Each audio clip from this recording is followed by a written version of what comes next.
Hello, hello, and welcome back to the official podcast of the Bison Regional Science Fair BRSF STEMcasts. Today we've got a topic that I think is going to be very useful in helping us foster the future STEM exemplars of the next generation. And this topic is none other than leadership and its importance in STEM. Today we've got a very knowledgeable guest whom I'm sure can tell us all about it, Lisa Albensi. Lisa is the research project manager of the University of Manitoba's COVID-19 clinical trials, as well as a Master of Science in Nursing, registered nurse, and a Sixth Sigma black belt. Lisa, thank you and welcome to the podcast.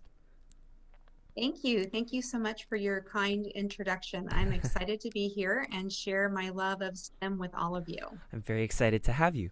Now, without further ado, let's get into the interview. First things first, what inspired you to pursue science? I knew that I wanted to be a nurse when I was in kindergarten. I had a couple of aunties who were nurses, and they always talked about how much fun it was to be a nurse and what a great career it was, and that you could be a mom and still have a career. So I knew that I wanted to be a mom, I wanted to be a nurse, and I wanted to teach. And I could see that I could do all three of those things being a nurse. That's amazing. So, in regards to your research, what kind of research are you leading as a research project manager Mm-hmm. of the U Mm-hmm. of M's COVID-19 clinical trials? Yes. So I will definitely tell you all about those trials in just a second, but I wanted to let people know a lot of people don't know that nursing is a science degree. Mm-hmm. So you take a whole bunch of science courses, and it is actually a science degree. And what I love about nursing is that if you get burnt out in the unit that you're working on, like for example, if you're in emerge and you just can't handle the resuscitations anymore and you want to go work with moms and babies, you can do that. So as a nurse and as a nurse leader, like I have been blessed in the 30 years that I've been a nurse that I've been able to try out so many different Mm-hmm. things. And what I'm doing right now is the COVID stuff. But before that, I've worked in hospitals, I've worked in home care. We go take care of people in their homes. I've worked in personal care homes, so long-term care. I've been a public health nurse. Mm-hmm. I've worked in pharmaceutical. I worked for Pfizer. I've done Oh. outpatient nursing. I've done oncology nursing, research, and then I've taught too. So I've taught for the school nursing at U of M. But in terms of the COVID-19 clinical trials, so we are fortunate that countries have come together to very quickly to pool the monies and to Mm-hmm. pool people like myself so that we can very quickly try and enroll as many patients as we can in these clinical trials, because when you start a clinical trial, at first you just start with like 100 participants, and we want to thank all of the people around the world who have enrolled in these trials, Mm-hmm. because it's scary being a participant in a Oh, yeah. clinical. You don't know, you don't know, right? Yeah. Like, is this going to cause harm? Like, is this Mm-hmm. going to be good?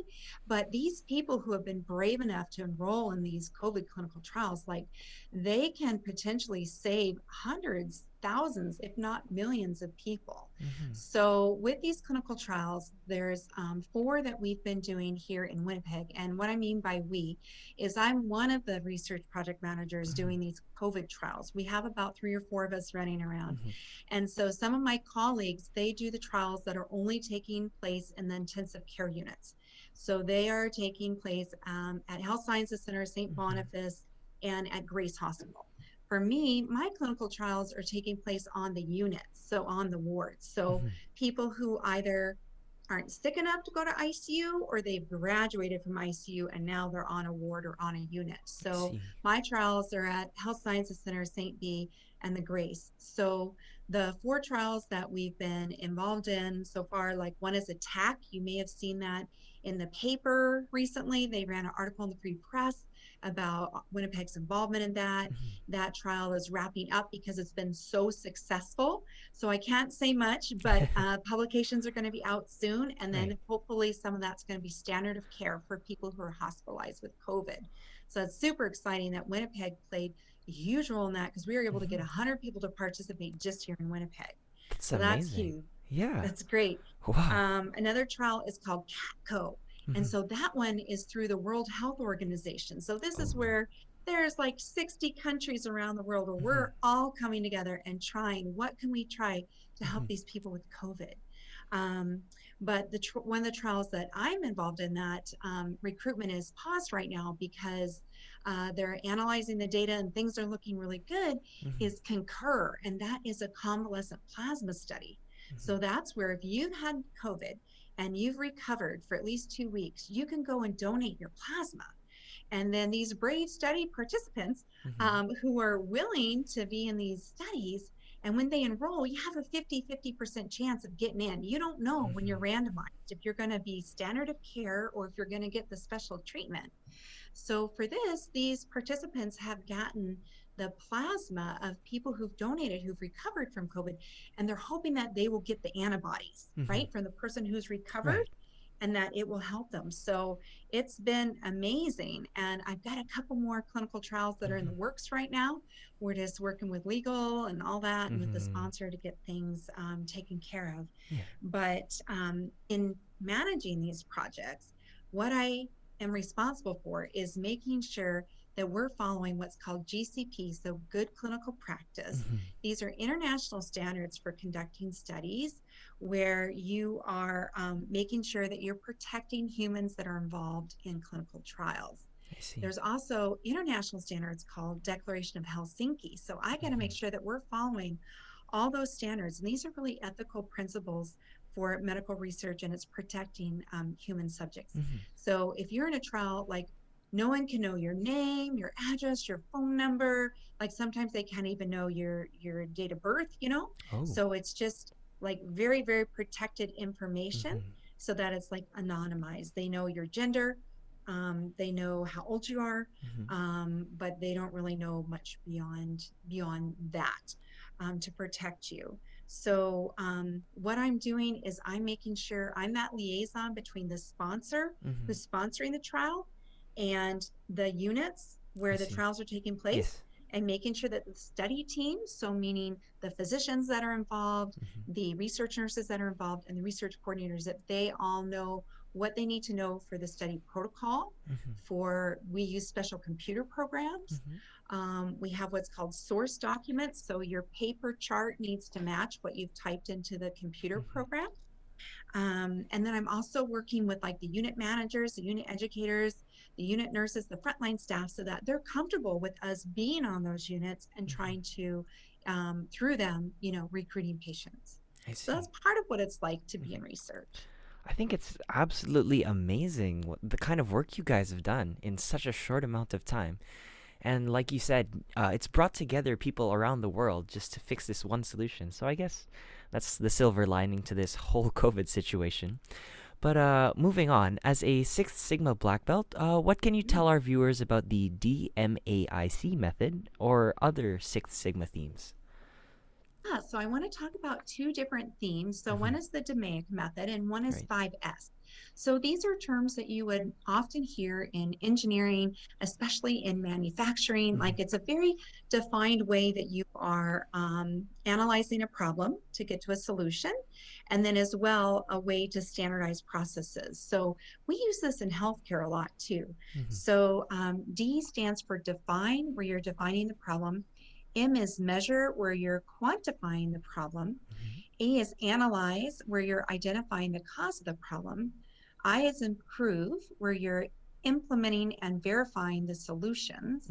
And C is control, where you're maintaining the solution. So it's a problem-solving methodology that you can rely on and you can use over and over and over in your work settings for different problems. I see. And it brings comfort to the employees when you're addressing things the same way, regardless of what the problem is. Another technique that we use a lot in healthcare and in engineering and in manufacturing is the 5S. So 5S is where, for example, when I was in management and we were expanding the postpartum units at St. Boniface Hospital from 1 wing to 2 wings, we wanted to make sure that that second wing was set up the same way as the first wing, so that if you were a nurse or a health grade or physician and you're floating from one wing to another because you've Mhm. got patients spread out on the two wings, you can quickly walk into the supply room and know, bam, where you're going to grab that IV catheter Right. kind of thing. So what we did is we took a week and we pulled some people out of staffing that were involved in doing this project, and we had them do a 5S to figure out, well, first of all, how do we want to streamline things on the current unit, Mhm. but how do we want to have it match on the second unit? How can we do things a little better? So the 5S's are sort, set in order, shine, standardize, and sustain. So Mhm. I'll give you an example with the linen carts. Sure. So what you want to do is you look at the linen carts, and we had to see what stuff on here are we actually using. Like, oh, we've got hand towels on there. We don't use hand towels Mhm. anymore. So let's take the hand towels off because they're not adding any value. Mhm. Then you're gonna set an order. You're gonna figure out, okay, so for the things that need to stay on the linen cart or for Mhm. things that need to be added to the linen cart, where are they gonna go? What shelf? What's gonna be on the left? What's gonna be in the middle? What's gonna be on the right? What's gonna be, shelf one, shelf two, Mhm. shelf three? And then the third one is shine. So you're going to clean that linen cart before you bother like restocking it and making it all nice. You're going to clean it, Right. shine. The next is standardize. So you're going to figure out, okay, how many washcloths do we need to have? Mhm. So I'm just making this up, but let's Mhm. say on the old cart, we had 200 washcloths, and every time you Yes. go to grab one, 50 of them fall on the floor, and that doesn't do us any good, right? Mhm. So you figure out how many washcloths do we need? How many sheets do we need? How many pillowcases do we need? And we standardize that, and you come up with a nice little chart that's on the side of the cart, Mhm. and it's laminated in our page protector so that the people in the linen department know, hey, we're only going to put 40 washcloths on here instead of 200. Mhm. Okay. And then you make sure that it's the same in every unit, right? Mhm. And then the sustain part is, as humans, most of us don't like change. Mhm. And so you will find that people who are used to having 200 washcloths on the linen cart, they're going to be calling linen and saying, hey, I see you only sent 40 washcloths. Can you send us 200? Because that's what we really like. Right. And so it's really hard. And that's Mhm. the sustain part. That's where audits come in place. And so you have got to audit and keep them accountable and keep them from slipping right back to the 200 Yes. where 50 of them are on the floor. Mhm. So that's a very organized way of doing things, I guess. And I guess you could apply that to almost anything, like even research. So, on that topic, how does a professional researcher go about conducting research?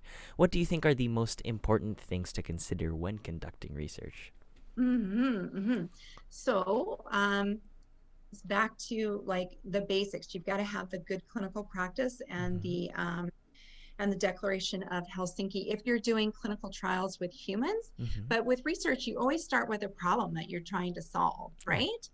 And you've got to do your research, your background checks, Mm-hmm. right? So you have to be looking in the literature to see, hey, this problem that I want to solve, has it already been solved already? Mm-hmm. Or is there a new aspect to it that I want to add on in terms of the researching? Mm-hmm. And so you're going to come up with like a study proposal, which that could be a 10-page document and it could be a 90-page document. It Oh. just depends on what Mm-hmm. you're doing. Mm-hmm. And then you're going to need to go get some funding. You got to go get some Right. monies to support your research, Mm-hmm. right? So then you have to figure out what granting agencies can I apply to for Mm-hmm. funding. So for these COVID trials, we're getting funding from Canadian Institute of Health Research.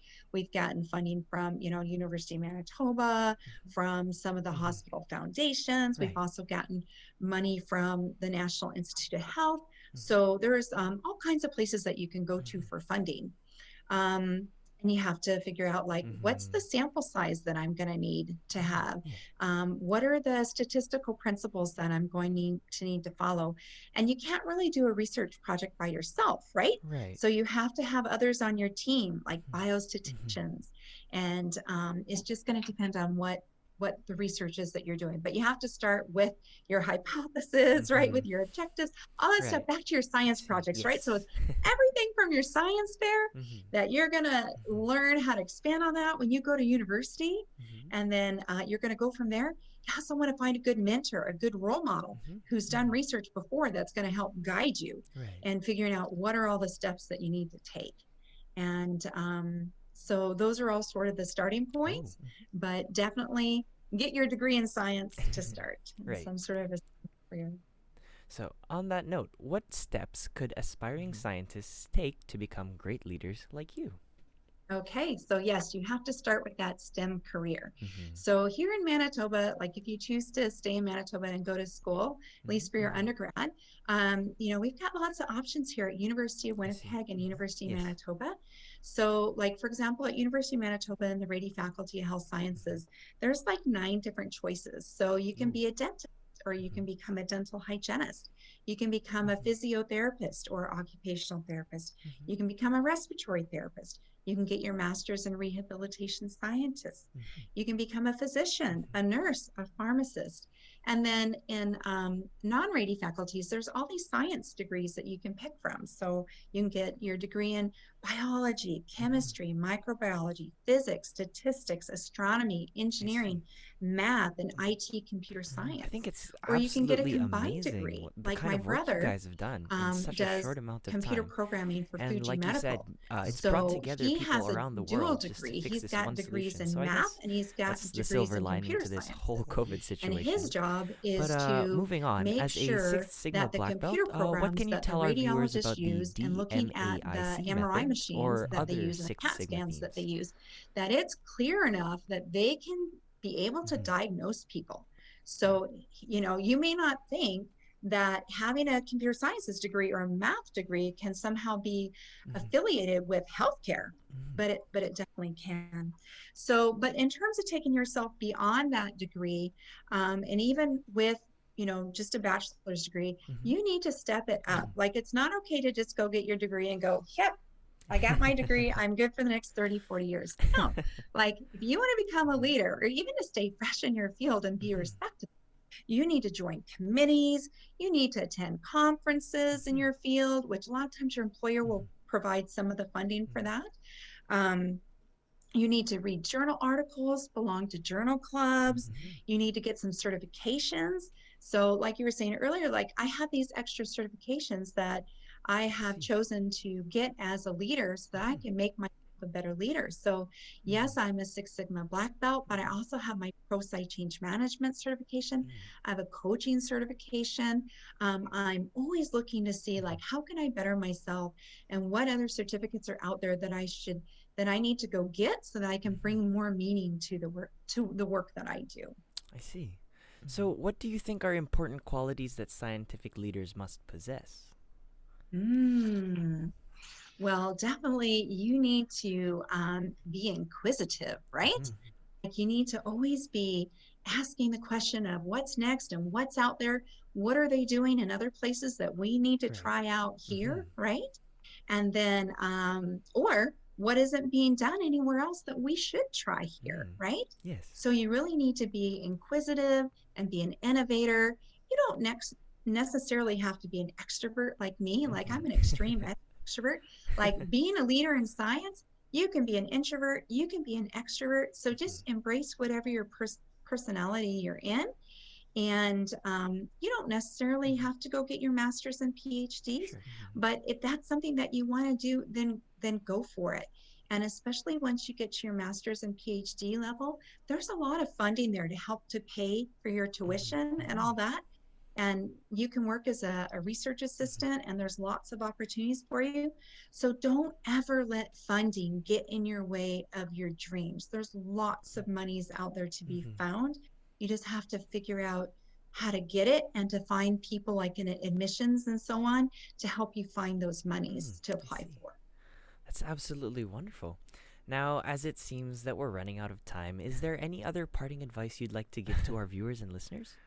Right. Yes, so you have to start by competing in these science fairs. Mm-hmm. That's where it all starts, right? So Yes, I want to put a plug in for Bison Regional, of and course. you can sign up for that if you're in Yes. grade 4 to 12. Mm-hmm. Some of the perks, they're giving out lots of medals, lots of trophies, lots of plaques. Mm-hmm. Sometimes you can even win some monies, which some of my daughters have won, like $50 Yes. here and there. It works, right? Yes. As well, there's all these fun categories, discovery, innovation, but you can do agriculture, fisheries, Mm-hmm. curiosity, digital technology, disease and illness, energy, environment, Mm-hmm. climate change, health and wellness, natural resources. So the deadline to get your registration in is March 26th. And then the fair is April 15th. So it's all virtual. And I think you like pre-record and Yes. whatever. It's like, I'm not an expert in that, but check it out. Okay. Right. And then if you do well at the Bison Regional Science Fair, then you will get a chance to go and compete at the Canada-wide Science Fair, which is also virtual. Yes. So Yes. that's my tip. The next best thing for you guys to So do is that's a very to organized way of doing register things, I and guess. compete in the I Bison guess you could Regional apply that Science to Fair. almost anything. Now, like thank you even again, Lisa Albensi, research. for being So here. It was on an that absolute topic, honor, and it was how does really a fun talking to professional you. researcher go And about now conducting let us know what research? you guys think What do you down think in the are the comments most or on our important things to socials at consider when conducting research? BRSF_UNB on Instagram or at Bison Fair on Twitter. Make sure to like and subscribe for all the latest news in STEM and all the best science fair tips and tricks, and we'll see you here next time on STEMcasts. Bye-bye.